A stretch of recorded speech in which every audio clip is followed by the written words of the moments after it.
There's a lot of social pressure that you can experience as a teenager, and I see these every single day, and it can be really hard. My name is Caroline Hamilton, and I'm a high school student. You must have that channel of communication open. By bringing other people into that process, it broke that feeling of being alone. More like, oh, we're talking about drugs and alcohol because I'm a teen and I might encounter that. One of the big things that people are struggling with right now is COVID and sort of the aftermath of COVID. So we've come back to school and we've been isolated for almost 2 years and partially isolated for the entire last school year. So I think there's generally a lack of, not motivation, but I think that people are kind of worn out from like remote learning and being home all the time and not being able to talk to any of our friends in person or our teachers or being able to establish those connections that we would have had had it not been COVID. And then also there's just less work being done, I feel like. a lot of people have lost a lot of motivation or lost sight of their goals through COVID. And so teachers are really trying to bring back that stamina for work ethic, but I think there's a general lack of it right now, and that's because of anxiety and depression that's been caused because of the past 2 years. I think a lot of teens aren't really coping with all of the stressors of high school right now. I think it's easier to ignore it, and I know at my school personally, we've had a large number of people drop out this year, and we've had a lot of people quit their sports teams or turn to unhealthy ways of coping with social anxiety or societal pressure or responsibilities from high school. And so I think people are turning to drugs and alcohol, one, or people are turning to isolating themselves because that's easier than having to deal with their responsibilities. And those are the two big ones I notice. Or there seems to be, generally speaking, kind of a burnout with people my age. People are burnt out, and so they're either not confronting their responsibilities or using something else to distract them from their responsibilities, I'd say.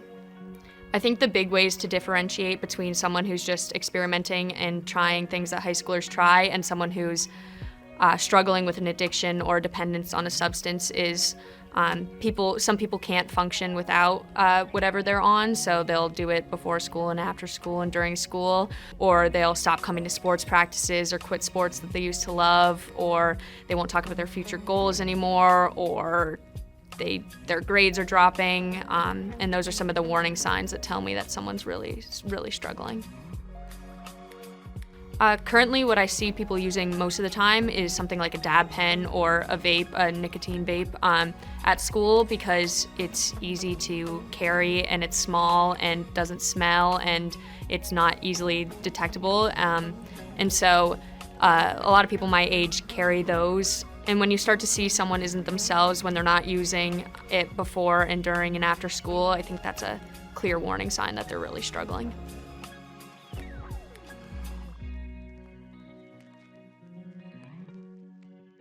It's really hard to go about confronting a friend or a peer who you think may be struggling with a dependence on some sort of substance. And it can be kind of uncomfortable and you're a little worried about how they might take it. But I think it's important for people my age to know that just saying something and letting them know that you see that maybe they're struggling and you're there to support them and you're there to talk if they want to talk, and you want them to know that they are so much more than who they are when they're on this substance is really important. And in my experience, people have gotten pretty angry with me for confronting them, but then over time, they were like, I needed to hear you say that. I needed to hear someone my age acknowledge that I had a problem. And so I've had people who are angry with me at the time or don't understand why I'm trying to confront them. But then over time, I think just saying it, eventually it'll click. And it's important that people hear it from people their own age and not just adults.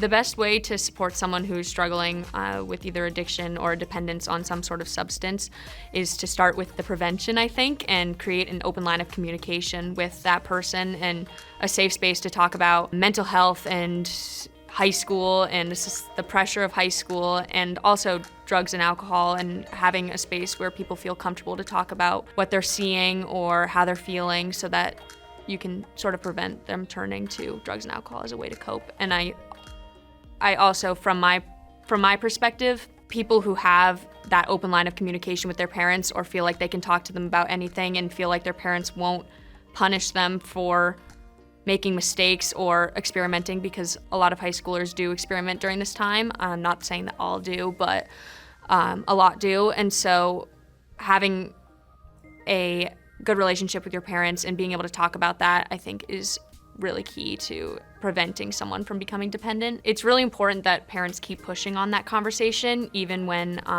their kid feels like they don't want to talk about it right then and there, and doing it pretty informally and not in a way that feels like you're attacking your child or accusing them or making them feel like they're a bad person for whatever they're doing, but just having conversations about it and keeping it informal and frequent, so it's not like, oh, I'm getting in trouble and I'm sitting down face to face with my mom and she's yelling at me. It's more like, oh, we're talking about drugs and alcohol because I'm a teen and I might encounter that.